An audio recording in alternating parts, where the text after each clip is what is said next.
श्री सद्गुरु महाराज की जय। श्री सद्गुरु महाराज की जय।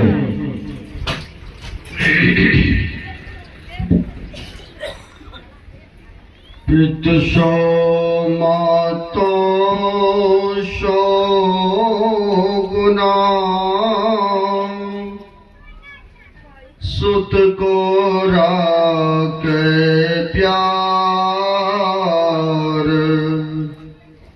मन से ती सेवन करे तन सोजा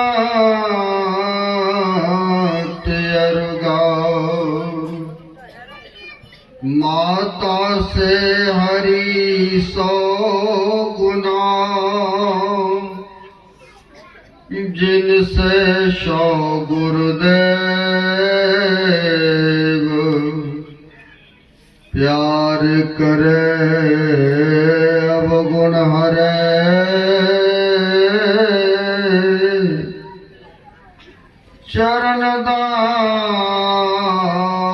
चरणदास सुख दे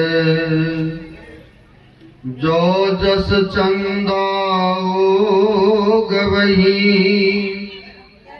सूरज चढ़ई हजार ए तो चानंद हो दिया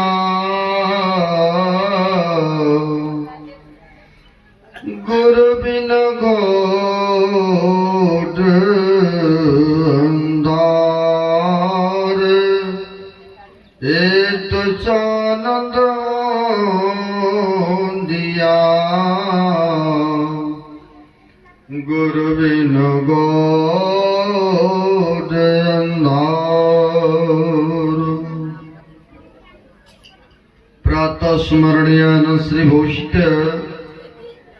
ब्रह्मलीन संसद गुरु महाराज जो कि जन जन में कन कन में व्याप्त हैं, जग उद्धारक जग कल्याणकारक ऐसे सर्वव्यापक गुरुदेव भगवान के पाद पद्मों में असंख्य असंख्य बार नमन है। तीर्थों को भी पावन पवित्र करने वाले मंचस्थ पूज्य गुरुजन, आए हुए सदगुरु के सद भक्तगण, जो मानव शरीर का कर्तव्य है वह कर्म करने हेतु पधारे हुए हैं। आप सब बड़े ही भाग्यशाली और पुण्यात्मा हैं जो कि धर्म काम के लिए अपने समय दिए हुए हैं। अभी हम लोग पवित्र ग्रंथ रामचंद्र मानस के उत्तर कांड से सुन रहे थे। काक भुसुंडी और गरुड़ जी के समाधि को उनमें आया शिव अज सुख सनकादिक नारद जे मुनि ब्रह्म विचार विशारद सब कर मत खग नायक येहा करिए राम पद पंकज नेहा। सबों का विचार है। सनत सनंदन नारद बाबा सुखदेव मुनि के सबों का यही विचार है। ब्रह्मा का, शिव भगवान का, सबों का एक ही कथन है, करिए राम पद पंकज नेहा। यानी उस राम का भजन करने के लिए कर रहे हैं। अब भजन तो सब करते हैं अपने ढंग से, लेकिन सज्जनों कोई जुक्ति जान करके करते हैं। तो कहा है जुक्ति जाने तो सहजो तरे। जुक्ति जान करके जब भजन करते हैं वह भवसागर से तर जाते हैं। महापुरुष कहते हैं कि संसार में जो व्यक्ति ऐसे हैं निगुरा, जो गुरु के चरण शरण में नहीं गए हैं, ऐसे व्यक्ति के लिए कहते हैं वह संभव काम संभव हो जाए,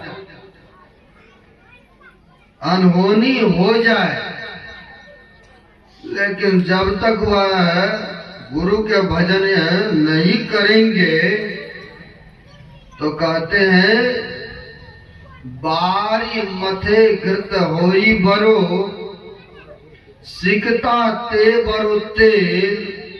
अब बिनु हरि भजन ना भव तरिए यह सिद्धांत अपे।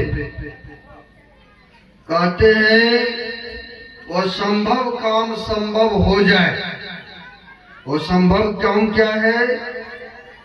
बालू को मशीन में दे करके पेरने से तेल निकल आवे, लेकिन हम कहते हैं हमें तो विश्वास नहीं है, आपको भी विश्वास नहीं होगा कि बालू को मशीन में डाल करके पेराई करेंगे, सरसों रेचा या सूरजमुखी इसको रगड़ाई करेंगे, पेड़ेंगे तो तेल निकल सकता है, लेकिन बालू से संभव तो नहीं है।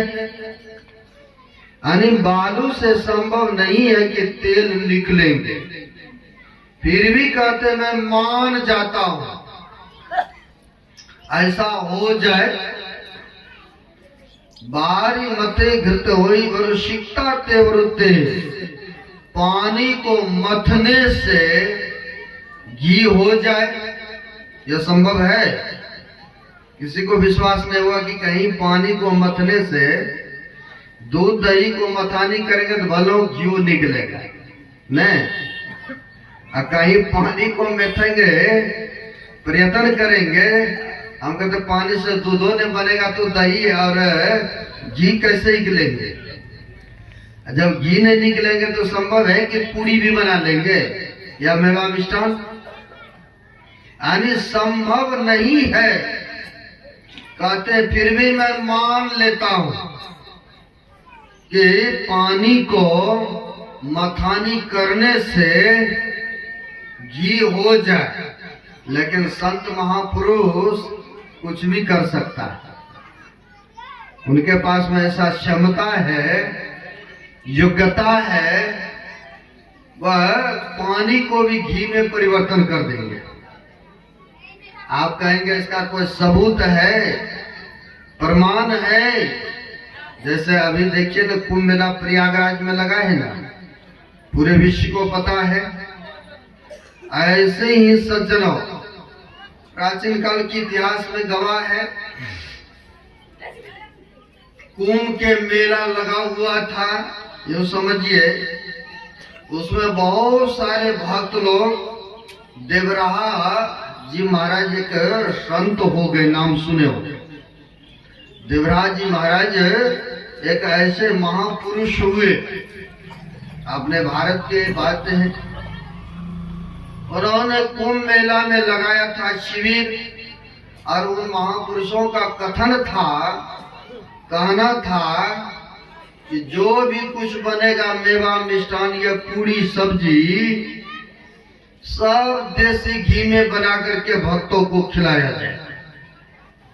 जितने भक्त लोग मेरे पास आ रहे हैं, सबके सबको देसी घी में ही बना के खिलाया जाए। व्यवस्था किया भक्त लोगों ने। अभी भी कुंभ मेला में बहुत भंडारा चल रहा है। बहुत ऐसे हमारे जैसे साधु बाबा मंडली बना करके घूमते, एक जगह नहीं खाते, दसनों जगह खाते। और जितने जगह खाएंगे उतने रुपया मिलेंगे, उतने कपड़ा है, चप्पल है, जूता है, शूटर है, टोपियां हैं, कम्बल है, ये सारी सामग्री आने मिलता है। तो वैसे ही वहां पर गुरु जी ने कह दिया, देवराज स्वामी ने, कि वहां पर सब के लिए देसी घी में बनाया जाए। अब वहां पर मेवा मिष्ठान रसगुल्ला पूड़ी सब्जी सब देसी घी में बनने लगा। बनते जा रहा, खिलाते जा रहे, बनते जा रहा, खिलाते जा रहे हैं। सज्जनों, बनते जा रहे, खिलाते जो जा रहे हैं, अब घी तो कमेगा ना है। अब वहां से दूर में मार्केट, यूं समझिए, खाने के लिए बहुत सारे भक्त लोग। एक नजदीकी सेवक ने आके कहा, गुरुदेव क्या रिफाइंड में या तेल में बना दें? अब तो घी तो समाप्त होने को जा रहा है। बाजार जाएंगे तो बहुत समय लगेगा। आपका हुक्म हो तो बना दे रिफाइंड में? कहा बिल्कुल नहीं, सबके लिए देसी घी में बना है तो इन सबों के लिए भी देसी घी में ही बनेगा। तो बोलते हैं फिर कैसे, कहाँ जाओ, जाने में भी टाइम लगेगा, लाने में। बोला इतने दूर जाने की आवश्यकता नहीं है, जाओ ना गंगा माई से मांग लेना। हम लोग सुन रहे हैं ना, वहां पर गंगा यमुना सरस्वती है, नारायण बह रहे हैं। सज्जनों कहा कि जाओ जाओ जाओ गंगा माई से 10 पीपा ले लेना, उधार मांग लेना। अब सबको आश्चर्य होगा ना, गंगा माई से जाएंगे, दिखता तो है नहीं, वो दिखे तब तो ऐसा पैसा हो जाए उधार पुधार। महाराज हमारे समझ से बाहर हो रही है बात। गंगा माई से मैं कैसे मांग लूं, दिखे तब तो। अरे पीपा लेके जाओ, मेरा आदेश है, मेरा हुक्म है कि जाओ कह देना कि देवराज स्वामी जी ने 10 पीपा घी उधार मांगा है, समय आएगा तो आपको वापस कर देंगे, जाओ डुबा डुबा के ले लेना। अब ऐसा कहा कि डुबा डुबा के गंगा जी में गंगा माई से मांग लेना। जा करके भक्तों का महाराज हमारे तो समझ में नहीं आ रहा बातें। अरे जाओ ना, जैसे मैं कह रहा हूं वैसे करो ना, क्या लगता है? हुआ उन्हीं में विश्वास। कहा जैसे गुरु जी कह रहे हैं, हम लोगों को क्या लगता है, चलते हैं। कहा देवराज स्वामी ने कैसे मांगेंगे, हम लोग नदी के बीच में, गंगा जी के बीच में पड़ेंगे तब मांगेंगे, ये बाहर से ही कहेंगे कि दे दो, महाराज जी के हुक्म है। पूरा बायोडाटा मांग रहे हैं। अरे जाओ ना, इतने जाकर के कहना है डुबाते समय गंगा जी में, कहना उधार ले रहे हैं और देवराज स्वामी का आदेश है, समय आएगा तो वापस कर देंगे आपको। बस इतना से कह करके डुबो के ले आना। तो क्या महाराज हम डुबाएंगे तो पानी न है, तो पानी न आएगा, देसी घी कैसे आएगा? नहीं, आपको भी आश्चर्य होगा ना, है? अरे जाओ जाओ, तुम विश्वास करो, जाओ, समय बिता रहा है तुम। अच्छा गुरु जी जा रहे हैं न, आपका जैसे हुकुम। सज्जनों चले गए वहां, ये कहे उसको तुम डुबाओ, ये कहे तुम डुबाओ। देखो होता है क्या, पानी आता है कि घी आता है? एक ने डुबो करके जो ही निकाला, देखा अरे इसमें तो पीपा में देसी घी दिख रहा है। आप तो सबको धड़ाधड़ पानी में डुबाने लग गए। 10 पीपा में भरा और 10 पीपा में देसी घी दिखा। 10 पीपा में घी जब दिखा तब तो विश्वास हो गए ना। पहले तो विश्वास नहीं हो रहे थे। ले आया, पूरा चला भंडारा लंगर एकदम देसी घी में। यानी संत महापुरुष वो संभव को भी संभव करते हैं, जो उनकी मौज है। लेकिन आम आदमी के बस के बात है, संभव है नहीं है, लेकिन महापुरुष की मौज होती है। वही यहाँ पर कह रहे हैं कि पानी को मथानी करने से घी नहीं निकल सकता, लेकिन फिर भी मैं मान लेता हूं, थोड़ा देर के लिए विश्वास कर लेता हूं। कहते हैं आकाश में तरह तरह के फूल फूल जाए, जमीन में जब गाछेने लगेगा तो फूल है, संभव फूलेगा। जहां हम लोग रहते हैं वहां पिछवाड़ में गुदाम है। अब पीपल के गाछ बहुत मोटा हो गया, अब पीपल के गाछ पराया करके दीवालों में निकल आता है। अब दीवालों में जो निकला उसका था लगभग 18 फुट का दीवार, सरकारी दीवार। उसका तो फाड़ करके जड़े अपने सत्संग हॉल में आने लगा। तो हम लोगों ने सोचा ये तो कम खराब कर देगा, दीवार को फाड़ देगा, इतना अच्छा अलस्तर पलस्तर है, इतना अच्छा डाउनसीलिंग है, रंग पेंट है, ये तो खराब कर देगा, दरार कर देगा। हम लोगों ने सोचा किसी को रुपया दे करके कटवा दे इसको, लेकिन पीपर के पता नहीं क्या है, लोग तैयार नहीं होता काटने के लिए। जब देखे नहीं तैयार होता, हम ही लोग तीनों भिड़ गए, है ना। यानी बिना जड़ का, बिना जमीन का भी कई बार दीवार में जब गाछ निकलता तो वो रस लेकर के जमीन का ना मोटा तगड़ा हो जाता है। लेकिन यहाँ पर कह रहे हैं का घोषणी जी और गरुड़ जी की संवाद है, कहते हैं आकाश में तरह तरह का फूल फूल जाए, जब जमीन में गाछे नहीं लगेगा तो फूल कैसे फूलेगा, ये भी मानने योग्य नहीं। फिर भी कहते मैं मान लेता हूं, बांझ का बेटा किसी को मार डाला, बेटे नहीं है तो मारेगा किसी को, फिर भी कहते मैं मान लेता हूं। कहते तरत्ती में किसी का बाल निकल आवे, लेकिन फिर तो हो गए हैं आप लोग, किसी को एक कुछ बाल दिखा है इसमें, आज तक कोई नहीं दिखे होंगे, है। फिर भी कहते मैं मान लेता हूं, लेकिन कहते हैं बिनु हरि भजन ना भव तरिए, यह सिद्धांत पे, यानी बिना हरि के भजन किए कोई भी भव सागर से पार नहीं हो सकते हैं। वो संभव कम संभव हो जाए, रिद्धि सिद्धि चमत्कारों में खूब आप हवाई ले ले, लेकिन जन्म मरण के चक्कर, यह आवागमन का दुख, यह संसार सागर से पार हो जाना, यह संभव नहीं है, नहीं है।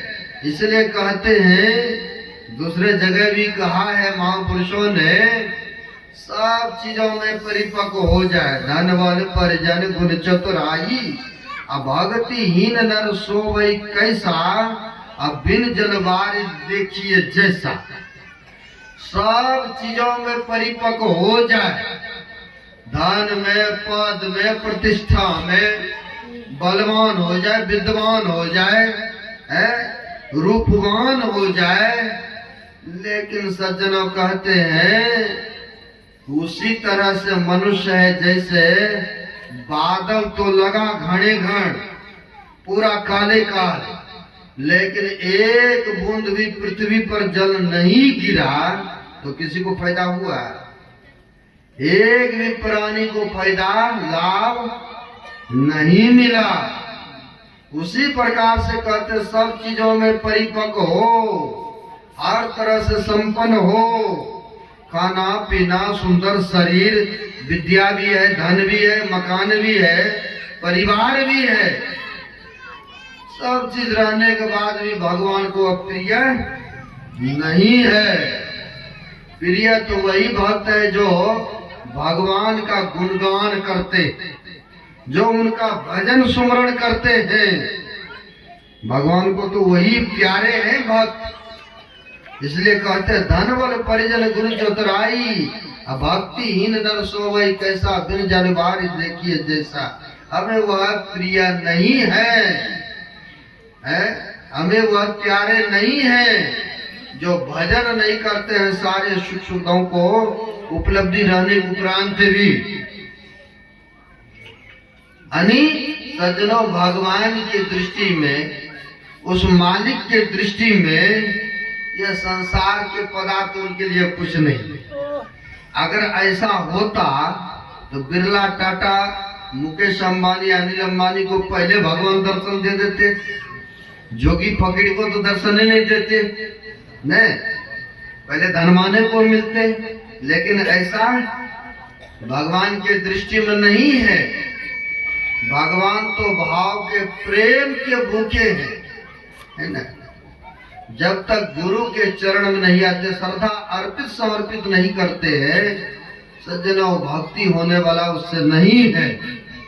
दक्षिण भारत में एक संत हो गए बड़े सीधा साधा, जिनका नाम था चोखा मेघ। अब कहेंगे नाम भी विचित्र रहता है संतों का, नहीं, चोखा मेल। ऐसे दक्षिण भारत में संत हुए, चोखा मेल संत हुए। भगवान कृष्ण के भक्त थे,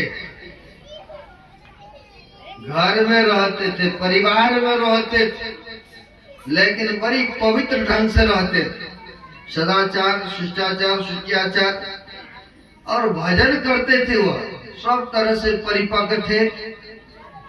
घर गृहस्थियों में, परिवार में रहते थे। बहुत ऐसे संत हो गए, घर परिवार में रहते हुए भी संत हुए। पहले पंटू साहब देख लीजिए, घर का काम करते थे, दुकानदारी का काम, और रह करके भजन भी करते थे। बाद में जब वैराग्य हुआ तो त्याग भी दिए। 10 गुरु हो गए नानक देव जी महाराज, सब गृहस्थी में ही हुए। देख लीजिए संत की गिनती में है कि नहीं। अभी भी राधा स्वामी जो चल रहा है अपने संत मत से इकले हैं, तो देख लीजिए उनमें भी 6 गद्दियां चल रहा है, उनमें भी संत की गिनती है। यानी भजन करने का महत्व है, चाहे बाबू भेष में हो और चाहे बाबा भेष में हो। महत्व है पवित्र रहने में रहने का, महत्व है भजन सुमरण करने।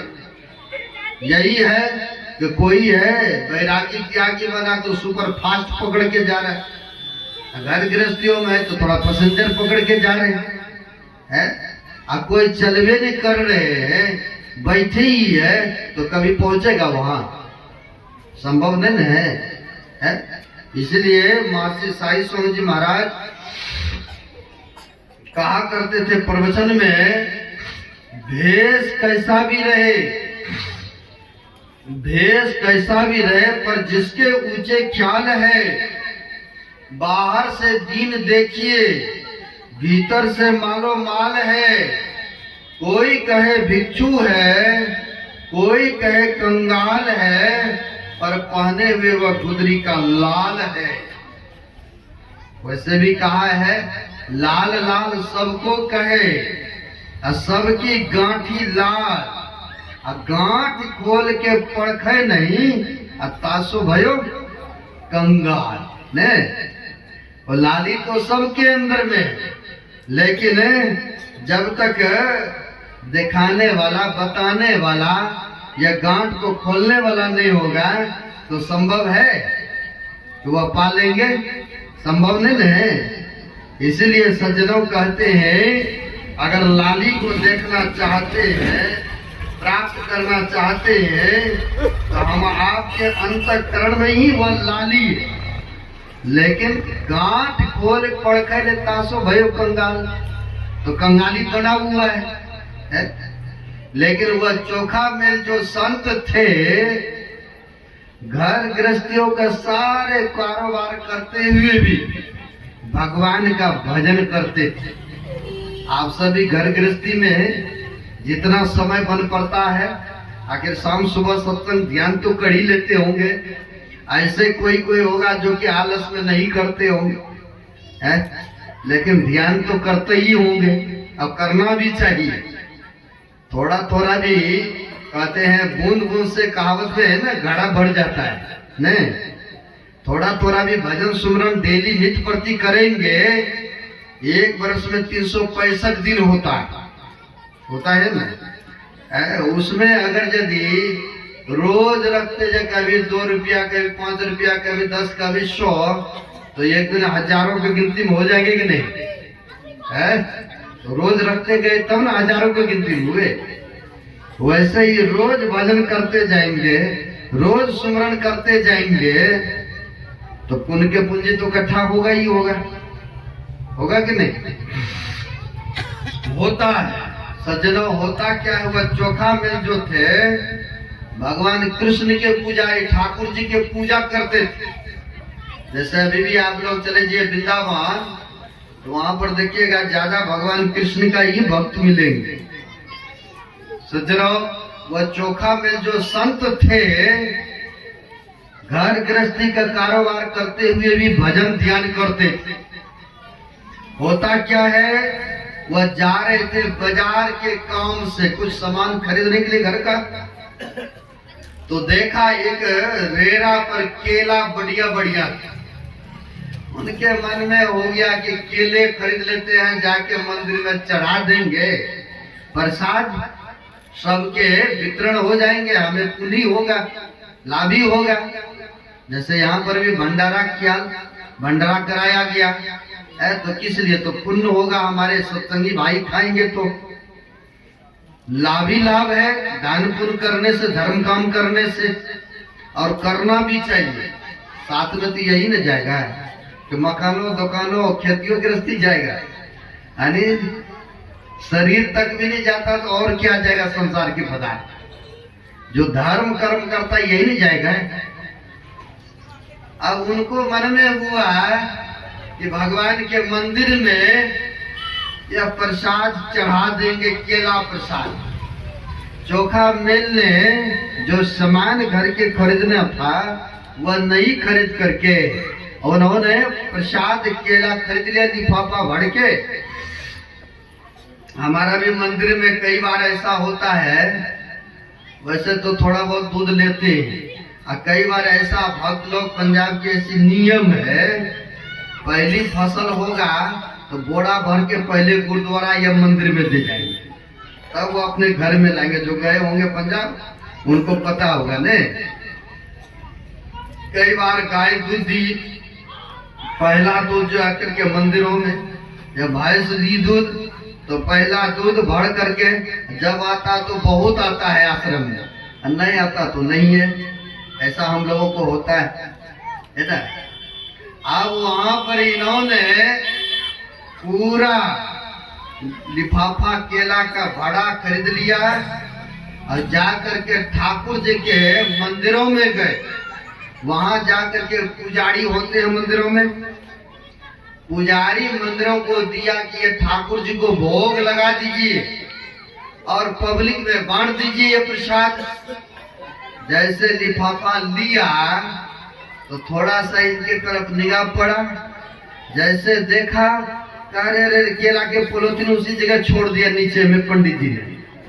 अरे अरे अरे अरे, तुम तो नीच बिरादरी के हो, नीच जात के हो, तुम्हारा प्रसाद मैं ठाकुर जी के भोग लगाऊं? नहीं नहीं नहीं, अपना प्रसाद ले जाओ, तुम ले जाओ, तुम्हारा हम ये प्रसाद ठाकुर जी के मंदिर में भोग नहीं लगा सकता। केला के लिफाफा उसी जगह पटक दिए। अगर ऐसा होता तो भगवान कृष्ण देखिए, दुर्योधन का 56 प्रकार के व्यंजन भोजन बना हुआ था, उसको त्याग दिए कि नहीं? साग बिदुर घर खाए, इतिहास गवाह है, साग रोटी खाए हैं। भगवान तो प्रेम के भूखे होते, श्रद्धा के भूखे होते, भाव के भूखे होते हैं। सज्जनों, अब होता क्या है, केला के लिफाफा जो पटक दिए, अब ये चोखा मेल जो थे इन्होंने उठाया और लेके सीधे घर चले गए। घर जा करके अंदर से घर के चिटकिली लगा करके रोने लग गए। जैसे आप लोग सुने होंगे, कोलकाता का माई थे सीधा चमरिया, ऐसे कुछ नाम है, वो आई गुरु महाराज के कुप्पा घाट आश्रम। गुरुदेव की कृपा देखी कि जीवन साथी हमारे समाप्त तो हो गए, लेकिन हमारे ऊपर इतनी मुकदमा, इतनी केस। आज सदगुरु महाराज हमारे जीवन में नहीं होते तो ना जाने हम कौन से स्थिति में होते। आज सदगुरु की कृपा हमारे ऊपर है तो मैंने कई केस को मैंने सदगुरु महाराज की कृपा से जीत चुका हूं। फिर भी कुछ ना कुछ परेशानियां तो है, चलिए वो भी सुलझ जाएंगे। यही सोच विचार करके वह रो रही थी, अंदर में कुंडी लगा करके रो रही थी कि आज सदगुरु हमारे जीवन में ऐसे पहुंचे हुए संत नहीं होते तो आज ना जाने हम कौन सी परिस्थिति में होते। मतलब खुशी की रोना, यो समझिए, खुशी के रोना था। रो रही थी अब गुरु महाराज उस समय सो शरीर में थे। गुरु महाराज अपने शिष्यों के साथ व्हीलचेयर पर घूम रहे थे। यही शाम का समय था। अभी भी है ना, गाड़ी भी है, व्हीलचेयर भी है ना, लोग जाते हैं, दर्शन करते हैं। सज्जनों, होता क्या है, गुरु महाराज जो कहीं घूम रहे थे आश्रम के प्रांगण में, एकाएक गुरुदेव को ज्ञात हो गए। संत जो होते जानते ही है सबकी भाषाओं को, सबके मन की बातों को जान गए। और जान गए तो कहा अपने सेवक से, हमें ले चलो चमरिया भवन। अभी भी गेट के पास में रूम का नाम रखे चमरिया भवन। तो वहां पर कहा ले चलो। वो आई है शीला दीक्षित कोलकाता से, वह रो रही है। अब ढेर सारे भगत थे, अब वहां पर किसी के बारे में अगर बता दे, आश्चर्य तो होगा ना, नहीं आश्चर्य तो होगा। सब शिष्य लोग हैरान हो गए कि रो रहे वहां रूम में, और उसमें भी कह रहे कुंडा बंद है, रो रहे हैं। लेकिन गुरु महाराज जान गए कि हमारे भक्त इस तरह से विलाप कर रहे, रो रहे हैं, और ले चलो हमारी गाड़ी को, व्हीलचेयर को उधर। सज्जनों, सब पीछे पीछे भक्त लोग गुरु महाराज के पीछे पीछे चले। वहां जिस रूम में वो माई जो आई थी कोलकाता से, रो रही थी, अंदर से कुंडी लगा करके कुंडी को खटखटाते हैं। इधर से कुंडी को खटखटाया तो देखते कुंडी खोलती है, देखती कि सामने में गुरुदेव है।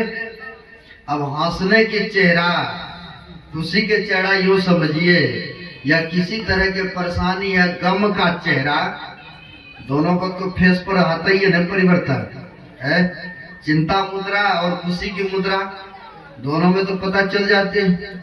आप ही लोग कह देंगे, किसी को देखेंगे खुशी नहीं है मुंह पर, तो धड़ाक से कह देंगे क्या बात है भाई, बहुत चिंता टेंशन में हो, लग रहे हो परेशानी जैसा, क्या किसी तरह की बात है बताओ। कोई खुशी खुशी रहते हैं, आप ही लोग कह देंगे कुछ मिल गया क्या, बड़ा आजकल खुश रहते हो, आनंदित रहते हो। सज्जन, वहां पर हंसने की चेहरा, रोने के चेहरा, तो वहां पर जैसे आंख के आंसू पोंछ करके बाहर निकली, तो गुरुदेव कहते क्यों तुम रो रही हो, चुप हो जाओ, अब तुम्हारा समय सब ठीक हो जाएंगे, तुम चिंता मत करो। कहा गुरुदेव आपकी बड़ी कृपा है, अगर आप जैसे सदगुरु हमारे जीवन में नहीं होते तो ना जाने आज कौन सी परिस्थिति में होते। आपकी कृपा को देख करके, आपकी बड़ी रहमत देख करके, आपकी बड़ी आशीर्वाद रही, इसीलिए हमारे आंख के आंसू की धारा नहीं रुक पाया गुरुदेव, इसीलिए मैं रो रही थी। आपकी कृपा का आभार हूँ, आपकी दया के आभार हूँ। आप हमारे जीवन में थे तो कई केसों को मैंने जीत गई हूँ आपकी कृपा से गुरुदेव, लेकिन आप नहीं होते तो संभव नहीं था कि हम बेसहारा ऐसे जी सकती थी। गुरु महाराज ने आशीर्वाद दिया, बेटी तुम चिंता मत करो, अब सब सुलभ हो जाएंगे। और गुरु महाराज के आशीर्वाद ऐसा हुआ, सब मुकदमा को जीत लिए, बहुत बड़ी धनवान बन गई हो, बहुत बड़े पैसे वाले हो गए। यानी संतों के आशीर्वाद न हुआ है, सदगुरु की दया न हो गई है। जो सदगुरु के बन के रहते हैं, जो उनका सुमरन भजन करते हैं, जो उनको याद करते हैं, उनका भी तो कृपा होता ही है ना, दया तो होती है। सजना, वैसे ही भगवान कृष्ण के ये भक्त थे, केला प्रसाद लिया करके अपने घर में अंदर से बंद करके पूरा रो रहे, रोते हुए रात हो गए कि ऐसे कुल खानदान में हमें जन्म हुआ, तब ना आज भगवान के मंदिरों में प्रसाद भी भोग नहीं लगा मेरा। यानी अपने व्यथा को वो सुना रहे। रात हो गए, जब 12 बजा, देखिए भगवान कहीं दूर नहीं है, रामायण को पढ़ते हैं ना हम लोग, ये सुनते हैं, रवन में ही आया है, हरि व्यापक सर्वत्र समाना, अब प्रेम के प्रकट होई मैं जाना। यानी हरि सर्वत्र व्याप्त है, सब जगह है, लेकिन प्रेम से प्रकट हो ही मैं जाना। वैसे प्रेम होगा तो वो प्रकट हो जाएंगे पल में, है पल में प्रकट हो जाते हैं। और गुरु महाराज भी के अभी सुने हैं ना, सब में व्यापक सबसे न्यारा और सब घट एक ही राम हो राम। सब में रहने उपरांत भी सबसे पड़े भी है, सब में व्याप्त है वह परमात्मा। सज्जनों, जैसे 12 बजा रात भगवान की ऐसी कृपा हुई कि भगवान कृष्ण सो शरीर आकर के भक्तों के घर पर कुंडी खटखटाने लगे।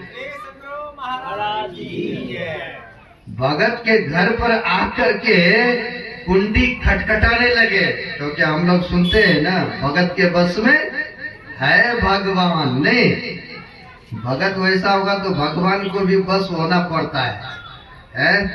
सज्जनों, वहां पर है आगे कुंडी खटखटाते हैं, भगत चोखा मेल कहाँ है केला प्रसाद, अरे हम आ गए, हमें दो, हम भोग लगाएंगे तुम्हारी प्रसाद को। अब अंदर से कहते हम तो नीच बिरादरी है, छोट बिरादरी है, हम तो ब्राह्मण नहीं है, पंडित नहीं है, हमारा कैसे प्रसाद आप ग्रहण करेंगे प्रभु? कहा रे मेरे लिए तो तुम ही हो, सब कुछ हो, तुम दो और तुम्हारा हम प्रसाद ग्रहण अवश्य करेंगे। दोनों में भक्त और भगवान में बातचीत हुई है, बहुत कहने पर, क्योंकि वैसा आराधना करते थे ना, वैसा पूजा करते थे ना, बहुत कहने पर भगवान कृष्ण को तब जाकर के गेट चोखा मेल ने खोला तो प्रणाम नमस्कार पाती हुई। होने के बाद कहाँ है मेरा केला प्रसाद, दो हम भोग लगाते। कुछ खाया, कुछ लेकर के गए रुक्मणी माता के लिए। सज्जनों, लेकर के भी गए। अब इधर जब सुबह होता है प्रातः कालीन, अब देखिए भगवान के चमत्कार। भगवान जिसको चाहेंगे ऊपर उठाने के लिए उसको उठा देंगे, और जिसको चाहेंगे रसातल में देने के लिए उसको रसातल में दे देंगे। है सज्जन, जो तुम्हें चाहिए हो यह सोई सब कुछ तुम्हारे हाथ हो। नहीं, हम लोग पढ़ते हैं ना गुरु महाराज की वाणी को। अब सज्जन, होता क्या है, जैसे सुबह हुआ, सुबह होते हैं तो पंडित जी आते हैं मंदिरों को झाड़ू लगाने, पोछा करने, उसमें आरती विनती करने। जैसे वहां पर आए तो देखते हैं कि केले के छिलका मंदिरों के आसपास में पड़ा हुआ है।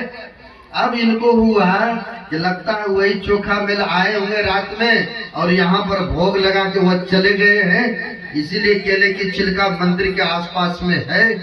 अब वह साफ नहीं करके चले गए चोखा मेल के घर पर। बेचारा गरीब थे, साहू थे, गए, यह पंडित उसको खूब पिटाई किया, लेकिन पिटाई तो किया, वह मगन है, तुम मारो चाहे कुछ भी करो, भगवान तो हमारे दरवाजा आए थे। नहीं, वो तो खा के गए, दर्शन दे के गए हैं, वह बेचारा बड़े मगन है। इसने पीट उठ के चला गया, सफाई किया। अब अंदर में सोचा, गेट में जो ताला लगाए थे, सोचा खोल करके अंदर प्रवेश करते। ताला तो खोले, धक्का मार रहे दरवाजा में, लेकिन दरवाजे नहीं खुल रहा है।